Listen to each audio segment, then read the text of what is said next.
Families endure years of disgusting odour from sewer leakages.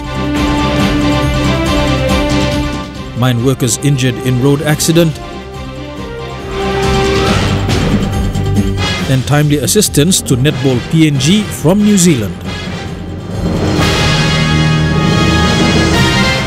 This is National MTV News with Meriba Tulo. A very good evening. Thank you for joining us for the news on this last day of July. 15 families in the Mosby Northwest electorate have been living with stench from sewer leakage for over 20 years. Nicholas Natera, a long-time resident at Gerhu Stage 2, says the bad odor has become worse in the last 4 weeks, forcing the family to close all windows and stay indoors when preparing and having meals. The continuous leakage from sewage pipes at Nikibata and Idu streets and a golo crash at Gerhu Stage 2 had been addressed by individual homes nearby. But now the communities are speaking up about the lack of attention by the authorities. Allow it to go as a norm, but now it's not a normal thing to be accepted. It has become a common sight to see leakages in the sewage system around this area and is happening frequently. For long-time resident Nicholas Natera and his family, cleaning up their backyard every 2 months after a blockage has become an unacceptable norm. But over the years, the family has become weary of cleaning up human waste. Recently, a blockage resulted in a backflow of human waste pouring into the Natera's residence.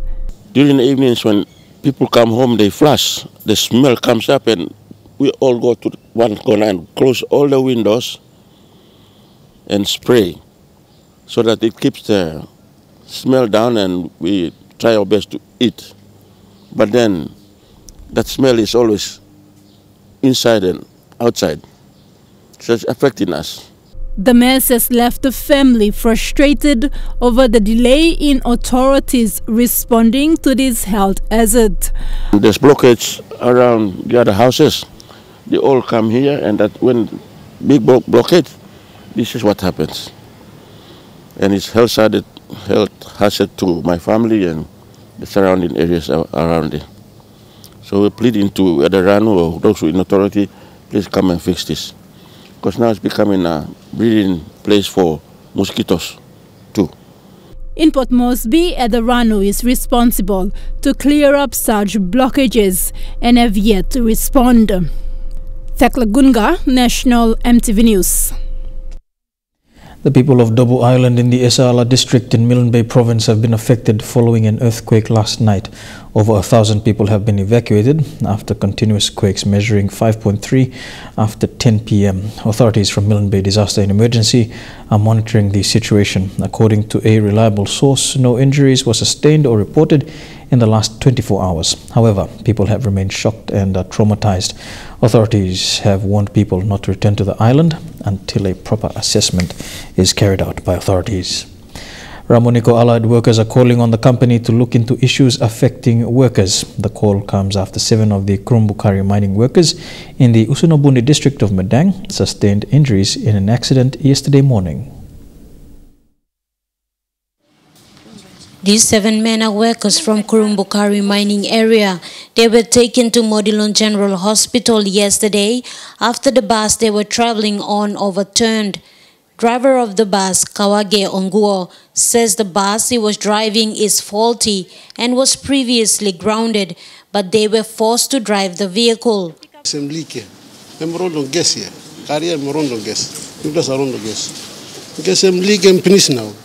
Pack break rosim now, take up come mountain yang. Sabus mi bianim road straight, bamibla amas bla pobla badabli mostabi mogada bamibla smes. Treasurer of the Ramu Nicol Allied Workers Union says the company should start looking into the safety of its workers and the working environment, saying all company vehicles should be in good condition and must be safe for workers to travel to and from work. Company must look, Kim must feda consider multiply issue blomibla one said na. Ritim sila standard blong safety na environment o sem condition blong blong workman lo side lo car na transportation na oda sasani kaman tablo. Australian New Zealand standard wa planet time plus problem so that life blong blong must stay protected. Tami bla rest and recreation na lo house na comeback bas bla travel must safe na must condition car blong must travel long. Na mino like him next accident come up na dai o sani wa mba putin bipla avian talo sem company na develop blong bla work claim. According to the treasurer of the Ramu Nickel Allied Workers Union, they have been raising similar concerns since 2015. A 7-day stop work was carried out to address some of the issues, which also include the safety of the workers. Yeah, all strike we been making and been first strike we been pensioning company lo some issue regarding industrial law lo 2015. We been working on a stop work na stop work and been taking 7 weeks. 7 days. Masal West National EMTV News, Medang. Meanwhile, two senior managers of Ramu Nickel, Executive General Manager of Community Affairs 1Z and Deputy General Manager of Corporate Health and Safety, say according to the mines regulation, an incident report has to be submitted to the MRA within 24 hours before the mines manager can respond. The mines manager, who is currently in Port Moresby, is expected to respond after meeting with the Mineral Resources Authority. To Eastern Britain Province now, and Mining Minister Johnson Tuke today officiated at the opening of a 3.5-kilometre road in the Sinavit local level government of Eastern Britain Province. The road was purposely built to sustain the deteriorating road leading to the Sinavit mine. Minister Tuke says there are several landowner issues that need to be sorted out first. The Sinavit mine was abandoned in 2009 following safety and health related issues. Health inspection reports provided after the mine shuts down have indicated evidence of cyanide spills along the Warangoi River. Meanwhile, negotiations to reopen the mine come weeks after the granting of greater autonomy for Eastern Britain Province. The mine, if reopened, would generate a significant amount of revenue to the Eastern Britain Provincial Government's coffers. Meanwhile, Eastern Britain Governor Naki Kuskonga has come out for the first time publicly to speak out about the status of Eastern Britain's autonomy. Konga yesterday outlined his policies that will help nurture the province to meet the government's expectations. Eastern Britain, along with two others, have been granted greater autonomy by the national government. Edwin Fidelis reports from Kokopo. Eastern Britain's call for a greater autonomy was an old one. Until recently, the province got what it had been asking for. But having a greater autonomy comes with its own challenges, the Eastern Britain governor says, and it will take a few months, perhaps years, before its impacts can be felt by the people. So now we got people at work now here. Not long easy, because what we're going to do now, people sign him this agreement on the national government. Yesterday, Governor Konga came out publicly for the first time since the granting of Eastern Britain's autonomy, and he outlined his plans to make sure the status of the province as autonomy is fully achieved. It's a lot of things to be done with organic law. So, meaning also by Palestine is implanted parts through organic law to enable us to receive what we want. Eastern Britain is an aspiring province that wants to control its own affairs. New Ireland and Anga provinces have also been putting their hands up for a greater autonomy. They too were given the same treatment. This means they will have total control over most of their internal affairs, such as revenue and other decision-making processes regarding developments, a process that was previously done only in Waigani. But for now, there are still clouds of uncertainty of having greater autonomy. The word autonomy has become synonymous with the autonomous region of Bougainville. But the Eastern Britain governor brushed off these uncertainties that it is not similar to Bougainville, but rather a decentralization of powers to manage internal affairs at the provincial, district and local level governments. People are taking the wrong direction. Only thinking Karangil or autonomy, no good also you make up Bonneville, no. Autonomy is only for certain powers. Some people have politics, administration, and finance. Governor Konga believes the granting of autonomy is timely for the province, as the province has been in a quest to control its own revenue after realizing that a greater portion of revenue that is generated in the province and sent to Port Moresby never comes back to develop the province. Edwin Fidelis, National EMTV News, Kokopo. Here with National EMTV News, we go for a break now and be back with more after these messages. Stay tuned.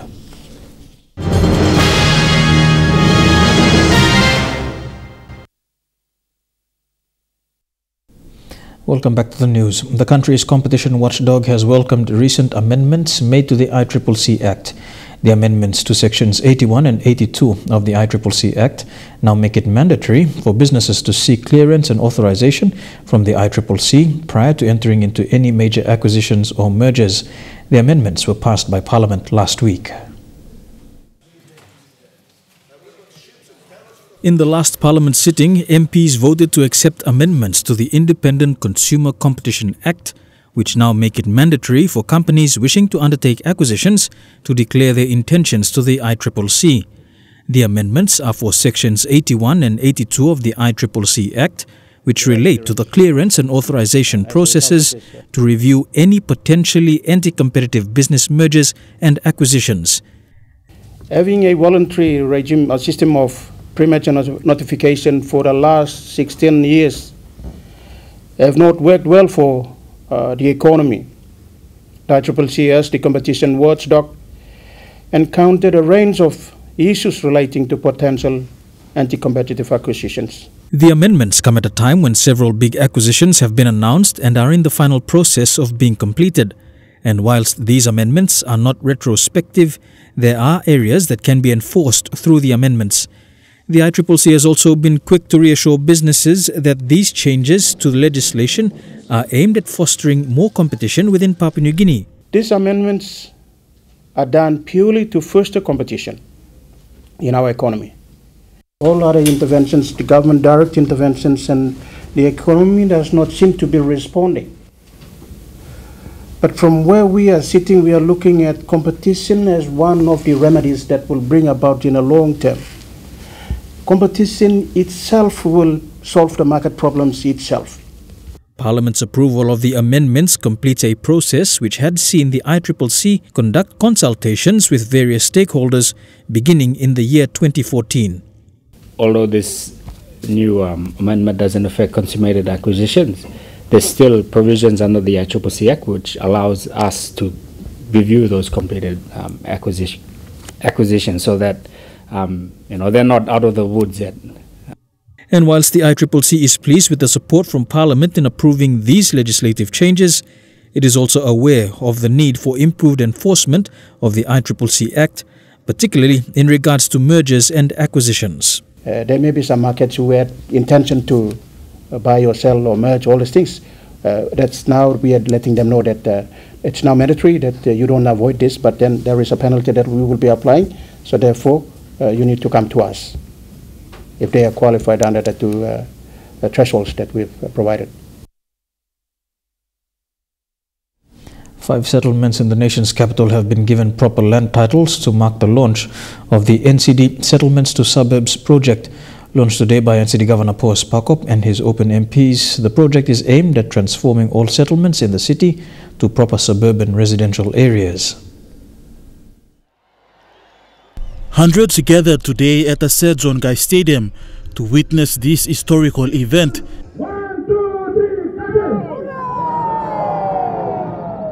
The Settlements to Suburbs project is one that is long overdue, but comes at a time when the city is facing an increasing population with limited land and resources.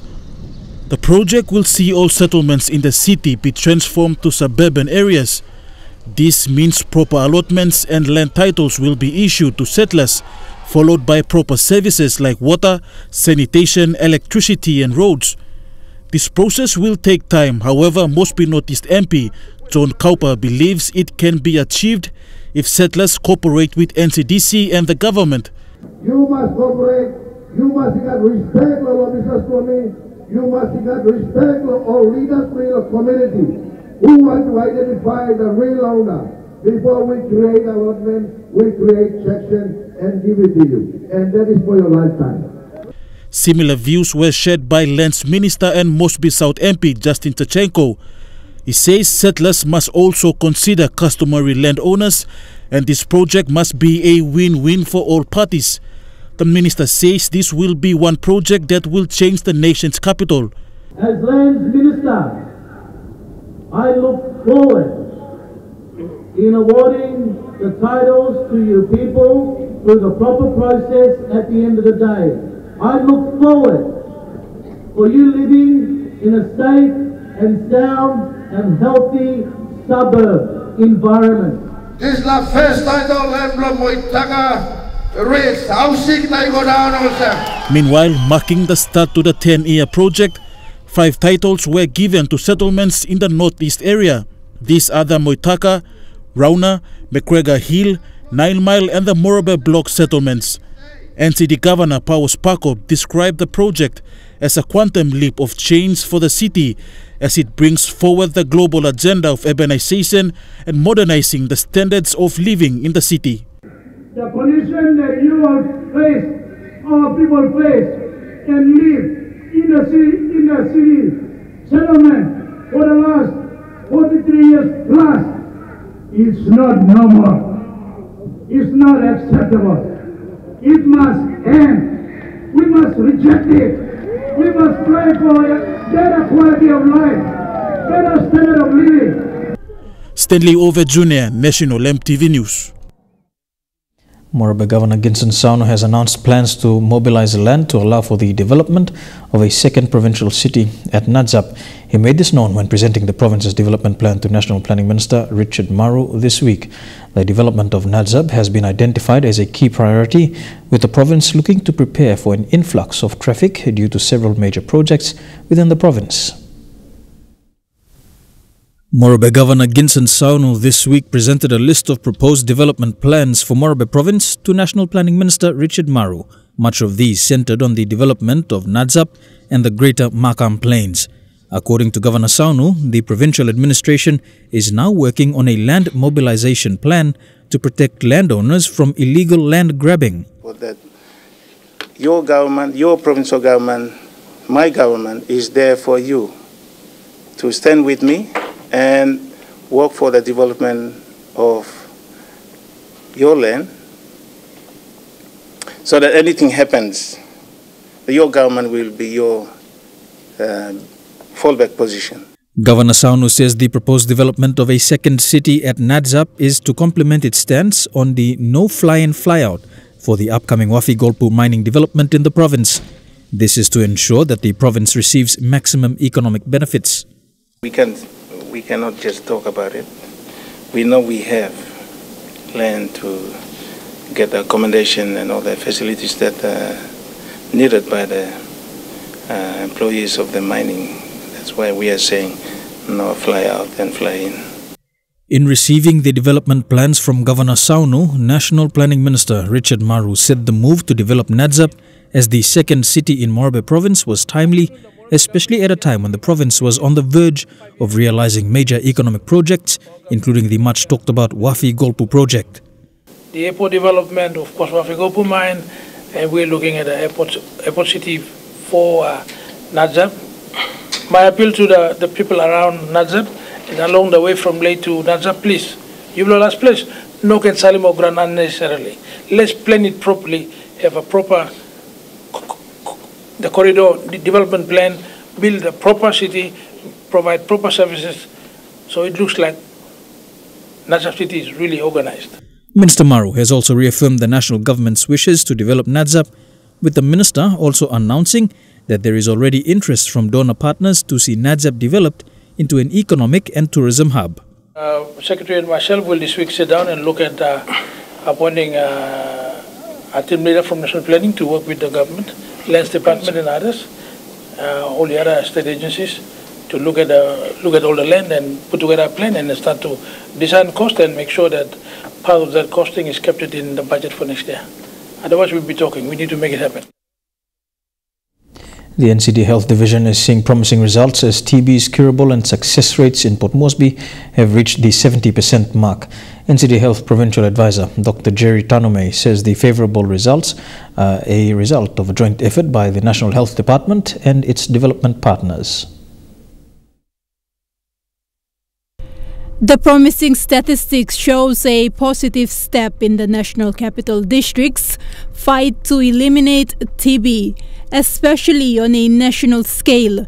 NCD contributes 35% of the country's total TB cases on average. For every TB patients that come, especially adult or those who can cough, more older children, is that much as possible they must produce a sputum, because TB is picked up in the actual sputum. When you see a living TB germ or bacilli, then you know that person has TB.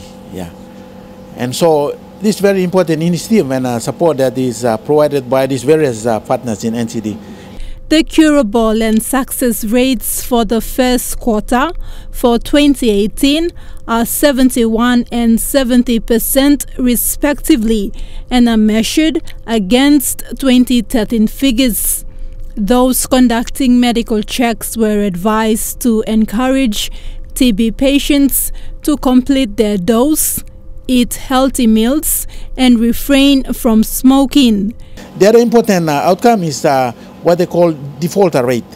Defaulters are people who fail to complete the treatment for whatever reasons. So way back 5 years ago, it was sitting about 30–40%.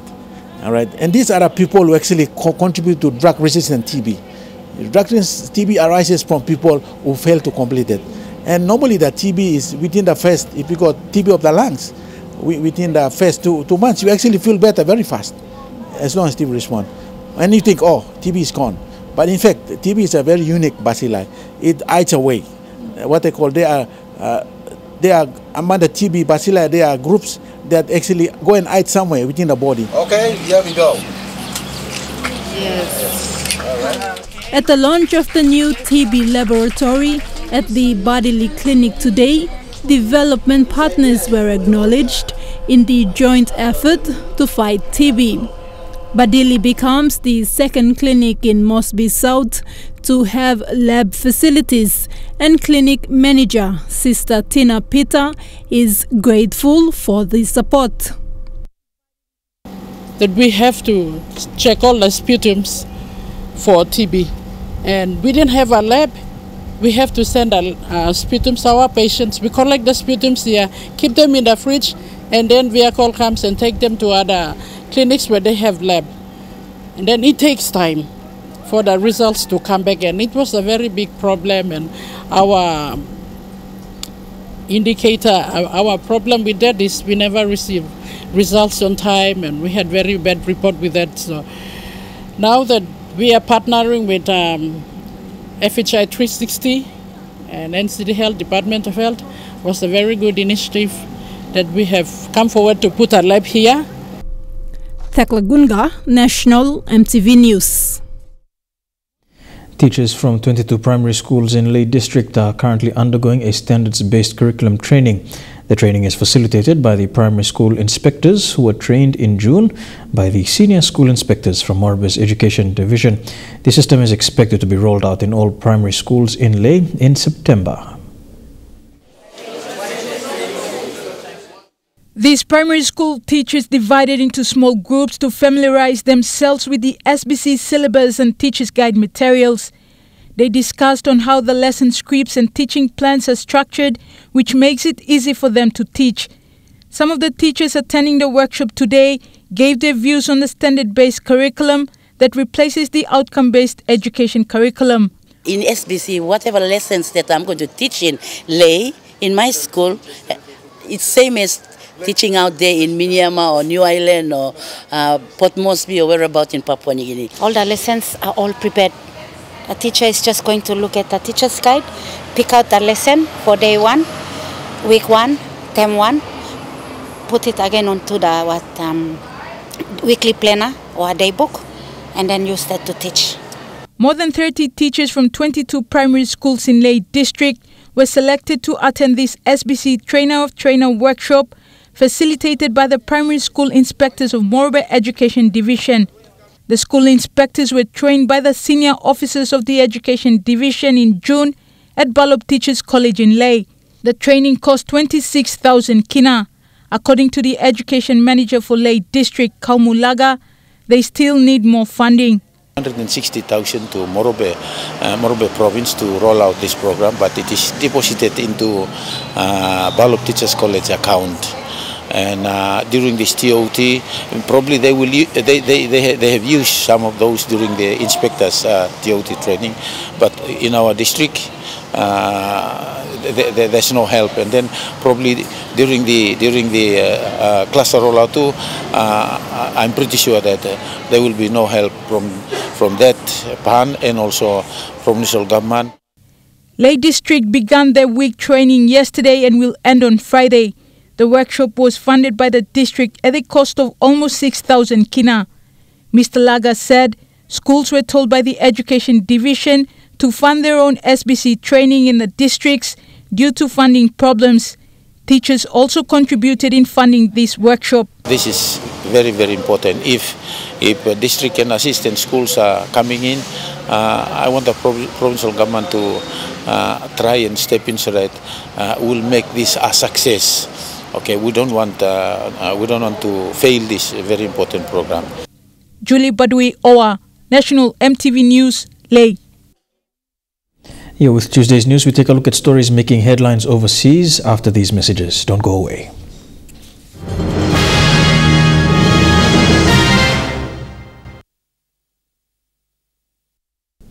Welcome back to National EMTV News. Turning overseas now, a slow road to safety.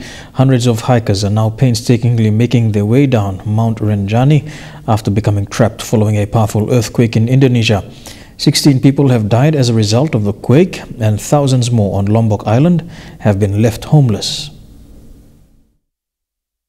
Hikers flee after the powerful earthquake cracks open the ground, releasing choking plumes of dust. A man was killed by a landslide and a woman died at the base of the 3,500-metre Mount Rinjani. Others were luckier. We went into the volcano and the crater, and then there were a lot of rocks falling, but that's okay, we are all fine. Nearly 700 hikers forced to trek down, many trapped there overnight, clearly emotional after their ordeal.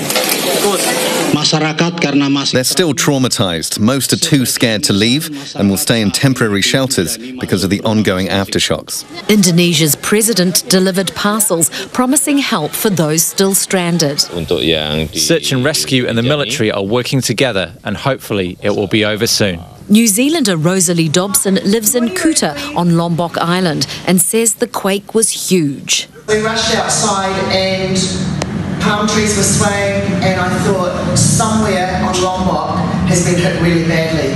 That place was the north of the island, a region ill-equipped to cope. These people have no income, thousands have lost their homes. It's cold out there at night in the winter, and the kids are sleeping out there on the streets. We're trying to get water, supplies, milk, rice, the basic things for the people there. Taking Kiwi community spirit to a home far from home.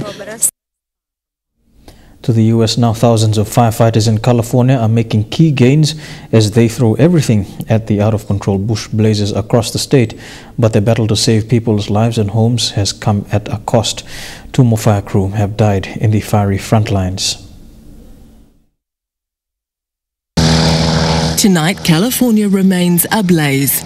17 fires burning out of control right across this state. And new images show those powerful tornadoes of flame accelerating the deadly car fire, sparking chaos and gridlock as residents flee to safety. It remains only 20% contained, and tens of thousands of people face an anxious and lengthy wait. The worst part is not knowing. There's a lot of really tragic stuff going on out there, but it's also the community spirit in shelters is amazing. Here, entire neighbourhoods have been wiped out. In Redding alone, 800 structures razed. A lot of them obviously are very anxious to go home, but we still have very active fire, and the weather's just not cooperating. These fast-moving fires claiming at least 8 lives, including 4 firefighters, 1 killed after being crushed by a falling tree working near Yosemite. Brian was one of the best. He was a pillar of strength for that hotshot crew. More than 12,000 firefighters are working across California to stop the flames from spreading. This footage shows the perilous conditions they face. This crew completely surrounded by flames. And tonight, fires are threatening new locations. A wall of flames is advancing on Lakeport, forcing fresh evacuations. Its streets are empty. I call it apocalyptic. It's just unbelievable when that fire took off last night and swept down into the valley and destroyed so many homes. You know, people that I've known for years and years. lost their homes. And in Santa Clarita, just outside Los Angeles, a battle to keep a brush fire from apartments playing out on live TV. Living in a deadly fire zone, the new reality for many. A high turnout and high hopes in Zimbabwe's historic elections. Votes are being counted in the first election in 37 years without former President Robert Mugabe on the ballot. Officials report voter turnout is about 70%, and many are hoping this could be the dawn of a new era for Zimbabwe. They queued in the dark, and as the sun rose on Zimbabweans waiting to cast their vote, there was an unprecedented feeling of optimism. This is, after all, the country's first election in almost 4 decades without Robert Mugabe at the helm. I feel so excited. There's freedom in the air. Many hope it's a chance for real change. Many like Grace here, showing off the signature purple finger to show that she has voted. She says it was simple and peaceful. Wearing his trademark scarf with the nation's colors, the current president, Emerson Mnangagwa, the man in charge since Mugabe was forced out in November, cast his vote with a similar message. I'm happy that both the process for campaigning was peaceful. The voting today is peaceful. I have no doubt that the end process of the entire electoral process will remain peaceful. His main opposition, Nelson Chamisa, the young charismatic leader of the MDC Alliance Party, was mobbed by a crowd of supporters as he voted in the capital, Harare. Should he win, the 40-year-old lawyer and preacher would become Zimbabwe's youngest ever president. Dismissed but never far from the headlines, the country's 94-year-old former President Mugabe also drew attention at the polls, voting near his childhood home. I have also said, after grabbing the headlines on Sunday, when he declared there's no way he'd be voting for the party that has tormented him, throwing away, he believes, his history as ZANU-PF's longest-serving leader. But at the polls, the mood has been one of hope. I'm expecting to see a lot of change in our country. We have a lot of challenges that we've been facing as a country, and I'm hoping to see whoever winning starting to make sure that they start working for the country, improving our conditions as a nation so that we become the breadbasket of Africa that we've always been known for. I would expect the counting to take place quickly and for the announcement of the result to be done as quickly as possible. As a youth, we're expecting a lot. We're expecting that Zimbabwe moves forward. Something starts happening. As the sun sets on a momentous pole, no one quite knows what dawn will bring. But Zimbabweans have put down their marks for a future they hope is removed from the shadow of the past. You're watching National EMTV News. We go for a break now. When we come back, some sporting updates in Trukai Sports. Stay tuned.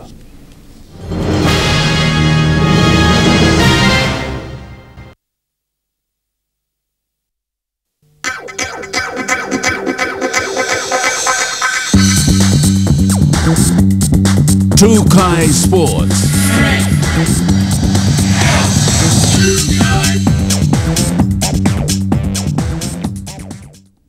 Welcome to Trukai Sports. We begin with netball, and representatives from Netball New Zealand, Pamela Clayton and Adrian Moran, are in the country to train netball coaches and umpires. PNG Netball President Julian Leka Maliaki expressed gratitude and added that the training is well overdue. The 3-day netball training program that began today will help upskill the level of coaching in PNG.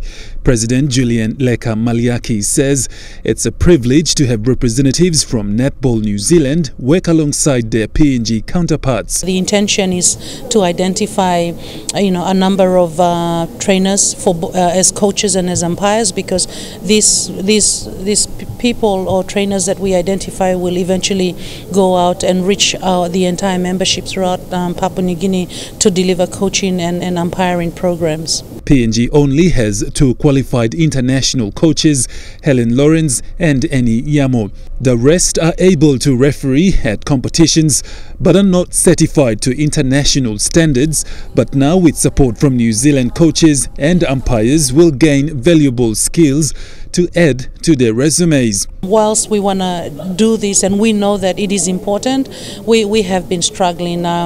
This time around we've ensured that we made it our business and to make sure that we brought these experts here, and so I'm really pleased. If there is an achievement that I would like to tick off for this year, it's having these two experts. It's a privilege, like I said, that not many of us can have. Pamela Clayton of New Zealand Netball says she is hoping to work closely with umpires on the areas they need to improve on most and take netball to a whole new level in the country. To see what work they've done since then, and then just to refresh their knowledge from that process and then add some new knowledge to that, because the game's changed, the way we coach has changed, and the way we assess and train has also changed, it's grown. So I guess by the end of the week it'd be to see where those people are, to see what skills they've developed since then, and then to really upskill them to that next level, so that when we leave at the end of the week we're confident that they are in a good place to start moving forward to the next level of their development, to support the growth of umpiring as a sport of choice in PNG,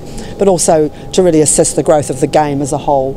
To share with PNG the Sport New Zealand and probably Netball New Zealand Coach Developer Program, which the umpire and coach development program mirrors each other. It's probably been reinvented and is relatively new in New Zealand, so it's going to be great to share it here.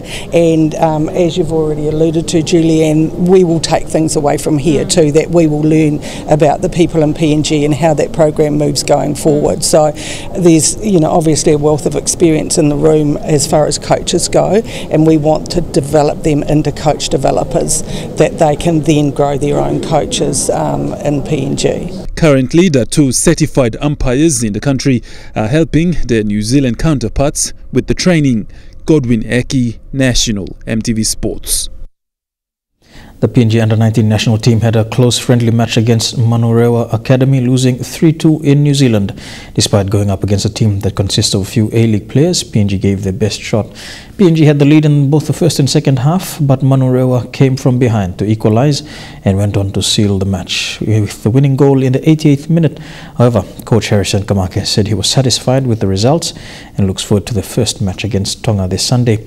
The team left for Tahiti yesterday after spending 2 weeks in New Zealand. To Rugby League, PNG Hunters coach Michael Marum has named an unchanged lineup for this weekend's clash against the South Logan Magpies. The team travels to Brisbane on Friday for the round 21 clash. This weekend's match is another must-win for the Hunters team. The Hunters lost to Magpies earlier this season and will be out for revenge this weekend. For me, it's good revenge be down there. So got down there. We have a good record at Davis Park. Played all our games there and won it. So that's advantage there. So, but they'll be tough. They close one against Townsville. They lost last weekend. So a few players named in the starting lineup did not train today due to illness and niggling injuries, but Marum is confident they will be well and ready before they leave on Friday. There's no major injuries. Asia didn't train with Watson got sick yesterday, so hopefully they should be right before Friday when we travel out. So yeah, so we want to maintain the same team, build a bit more consistent with our players, and so unless we need someone else due to visa issues, that sort of thing, then we can change it. With only 4 games left, Marum says they will take one game at a time, but will be aiming to finish in the top 6. One game at a time, one session. So we don't want to talk too much about the other games coming up, but an important one for us this weekend. Magpies, and we're going to have a good week again, preparations, and we get down on Friday morning, so that allows us to have a session there. A meet and greet session to be held on Saturday before the match on Sunday at 3 p.m. Elijah Levitt, National MTV Sports. Still on the Hunters' second row, Nixon Put played an outstanding match last weekend, earning the Man of the Match award. He says he plans to put on the same performance this weekend and come back home with a win. He has been cleared by the QRL judiciary after being placed on report in last weekend's match. For me, we must season close to the finish. The training to go hard, but basically we must work as a team.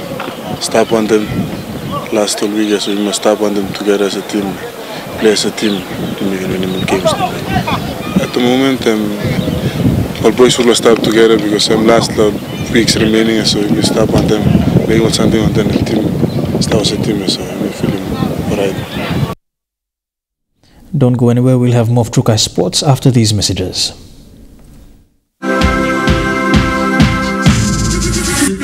Trukai Sports. Welcome back to Trukai Sports. Muay Thai World Welterweight Champion Lee the Flash Garup says training and preparations for his international meet against his Thai opponent Uthan Chanavan is progressing well. Garup, who's more than ready, says his only aim is to defend his title in front of his home crowd. With the stage name Flash, Lee Garup, a Muay Thai World Welterweight Champion, says preparations for his world title defense is going well. I've been training really hard now.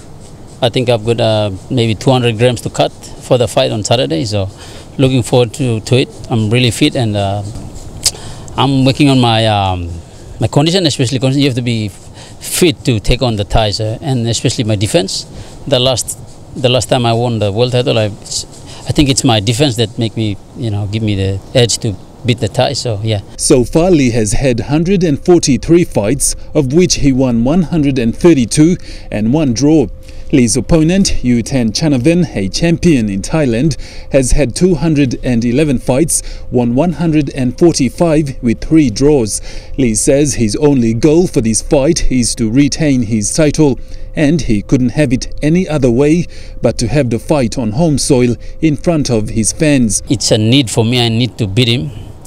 I was really preparing, and if he's the only chance he's going to win this one is to knock me out. If not, I think I'm going to retain the title. The reason for hosting the fight on home soil is not only to give chance to national fighters, but also to expose their talents. So we've got 2 title defense. I've got 2 champions yet. They're doing a title defense and another heavyweight title. There's a new title fight coming up, and me. So we've got 4 titles on the show, and few undercards and the amateurs. So it's about 19 or 20 fights. Godwin Eki, National, EMTV Sports. The cricket overseas and New Zealand's cricket upcoming summer schedule has thrown out more questions around the future of Eden Park. This summer will feature historic men's and women's double headers, a Boxing Day test and a return to Napier's McLean Park, but the iconic Auckland venue will only host 3 2020s. New Zealand's most famous sporting venue, due to host just 120 overs of cricket this summer. We all would have liked to have played more cricket, more of the India tour at Eden Park, but unfortunately we can't. They've got some restrictions around how late they can go. The ground is essentially unusable because India's bosses and broadcasters want matches to start later in the day, clashing with resource consent. We managed to get an agreement with our broadcast partner, Star Sports out of India, that we could bring 1 game forward to a 7 o'clock start, but ultimately that was all we could accommodate. As a result, Auckland gets just 3 T20s, a Black Caps match against Sri Lanka and a men's and women's double header against India, the fewest at Eden Park since before the World Cup in 2015. It's a blow to the suburban ground, which has copped criticism from all quarters in recent times. Eden Park boss Nick Sortner declined to appear on camera today, saying they're working with New Zealand Cricket to bring more games to the ground. But One News understands NZC is desperate to get out, and a move to Western Springs can't come soon enough. Western Springs is the proposed future home of cricket in Auckland, once the council has finalised its stadium plan. It won't have the problems Eden Park faces. The process that you have to go through to get that consent changed it's not an easy one. One ground that is smiling though is McLean Park, which has fixed its drainage problems and will host 3 ODIs. Some to be a part of history, Eden Park left out in the deep. And that's it for Trukai Sports. We go for a break. When we come back, the weather details for the next 24 hours. Trukai Sports.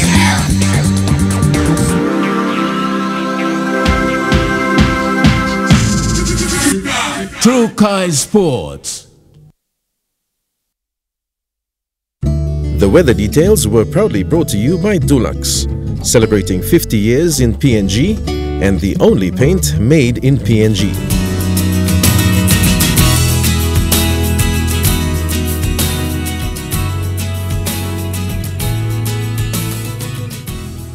look at the forecast for small ships, but first there is a renewal of a strong wind warning issued for coastal waters of PNG.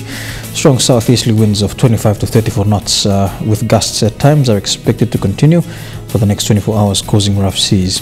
All small craft and boats are advised to take necessary precautions before and after going out to sea during this period. There's also a gale wind warning. Very strong southeasterly winds of 34 to 48 knots are expected within the next 6 to 12 hours, causing very rough seas and high wind waves. All small craft and boats are advised to take the necessary precautions before or while going out to sea during this warning period.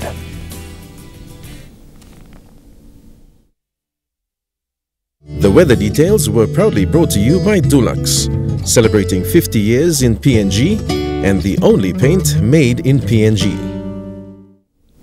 And that's the news, sport and weather for today, Tuesday the 31st of July 2018. From the EMTV News team, pleasant viewing. Good night.